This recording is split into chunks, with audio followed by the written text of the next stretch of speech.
Boss Rush 540 day 6. So I've got a little bit of a weird strat here today. I don't know if this is necessarily the best strat, and you do need a really big water elemental to make it work exactly the way I do it, but it can teach you some techniques to use this new Holmes strategy that I came up with. You can check out the video on how that works that I posted yesterday, but it does kill them very quickly. It allows you to get all realities off on 2 consecutive turns on turn 4 and 5 to kill both blues, and then you just have a really easy cleanup. So the comp here, we're using paid up front on Holmes, and I've gone ahead and leveled him up to like 15 to 20 and everything, because he's very useful on the Ahun farm, and I think we're going to use him a lot going forward. So I do recommend working on your Holmes because he is very good. I've got our water elemental, and this thing having 141 hit points is very useful for this bounty, because that's how much attack the left 2 characters have whenever they don't get an anomaly roll. We got arena contender. We're using a parrying blade. It shouldn't really matter what you use on Malchezaar too much. This third one here could be useful too because of the Cenarian Surge. It kind of counteracts that a little bit. I've got the normal heal equipment, and I'm just using this because it ramps her damage if you're swinging with her at the end for the cleanup. But it doesn't really matter what you use on Rogers too much. So I'm hoping for no attack anomaly on either the green or the blue. And if you get it on none of them, that's great. Okay, so our green is small, so we want to put Balinda on the left. And this, so with this setup, because we have to swing into the right-hand guy, we need no Iron Bark here. He Iron Barked. Okay, so we can't do it. I'm going to re-roll this. If you get high attack on the blues, then you need no Iron Bark so that you can swing on the right-hand guy and then get the double freeze on these 2. If the no attack is on the blues, then you can position the water elemental towards the right, and then you can swing into the Iron Bark, so it doesn't matter if he casts Iron Bark if you do get the low blue attack. But we didn't, so gotta re-roll it. You can still beat the fight with that kind of roll, but you have to do the completely differently, and it takes longer, and I'm just trying to show this way to kill them that I found amusing.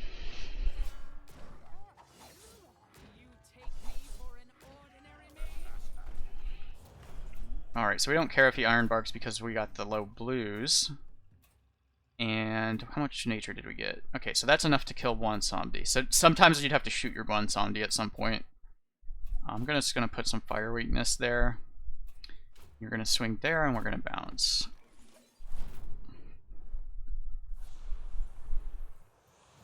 I didn't check for Cenarian Surge, but Cenarian Surge does suck. But I think he was doing Chain Lightning, so that would, like, he could have Cenarian Surged and killed my Holmes there. This fight does have some obnoxious RNG. We're gonna just run out the same crew again for the second turn because we're doing a little bit of prep here. Positioning doesn't matter this time. We're not gonna do anything with our elemental this turn.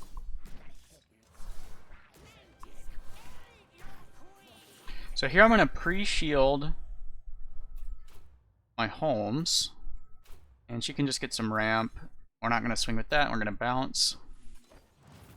So the point of this turn was to get another water elemental in play and get a shield on our Holmes.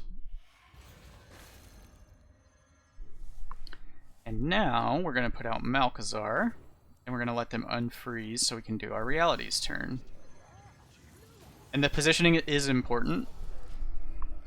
So this shield guy is going to tank the cleave from whatever hits Bwonsamdi.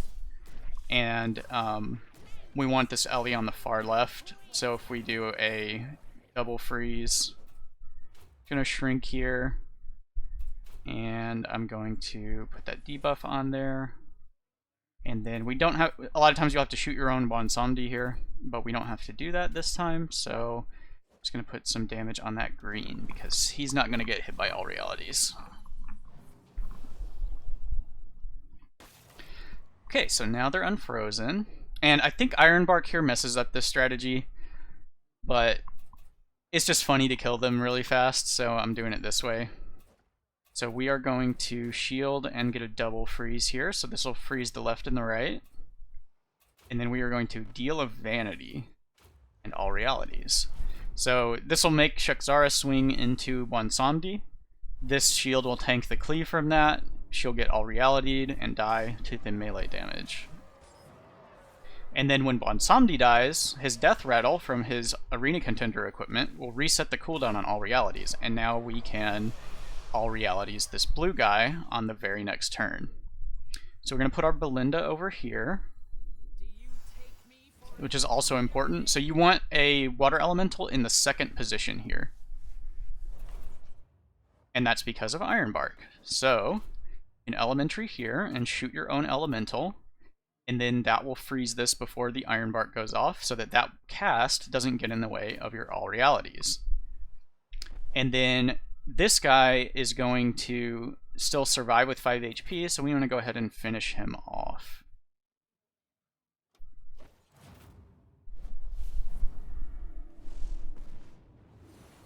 So there's our 3-speed freeze, our realities. We don't care who dies here because we want to kill all these guys off now so that just our artillery strike mercenaries are alive.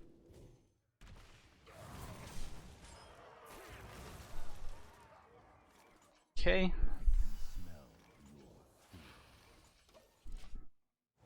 So now we are just killing our own stuff off. I'm going to get some ramp here.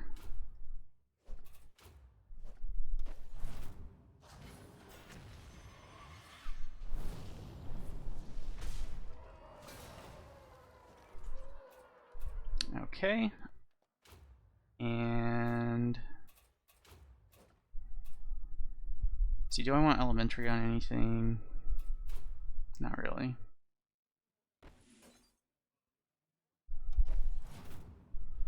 We'll just save those elementals for the end. You could shield one. Oh, I forgot he was gonna heal. Well, whatever. Gotta be careful not to kill this thing too fast.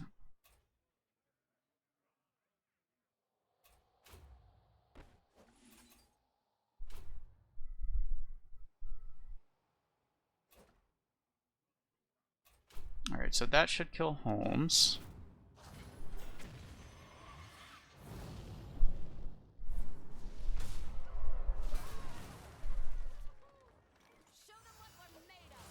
And we have these freezes here to protect Rogers and Genn taunts as well. So we'll go ahead and kill Balinda and get a taunt out.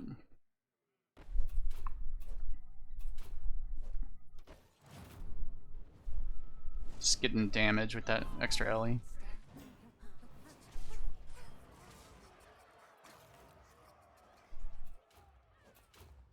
Alright.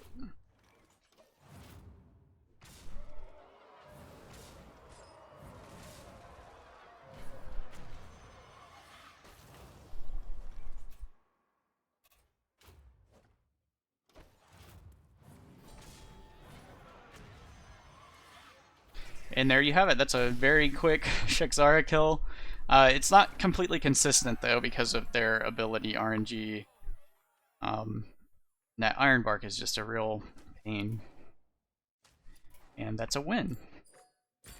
So the artillery requirement for day 6 is lower than day 5, but I think day 5 is actually the best farm this week, using the Holmes strategy. So you can check out the previous video if you want to see how that plays. And since that video, I've leveled up my Holmes quite a bit. If you get your Holmes big, like mine is, with like 15 and all those abilities or so, it makes it so that your Holmes always survives turn 1, even if you have like a high frost anomaly, and that just adds a lot of consistency to that farm. So if you have the stats, it's actually like, I think like 4-minute kills or something on a Hoon. And then if you have 400 artillery strike, you know, any artillery strike hit is a win. Otherwise you have to hit 2 by the last boss because they have such high hit points. But it is pretty good renown if you do meet those requirements. So We didn't get a great farm this week. We have a couple like kind of scrappy farms where you can make them work if you have the stats, but we do have a reset coming soon, so maybe the 580 week will get an easy one.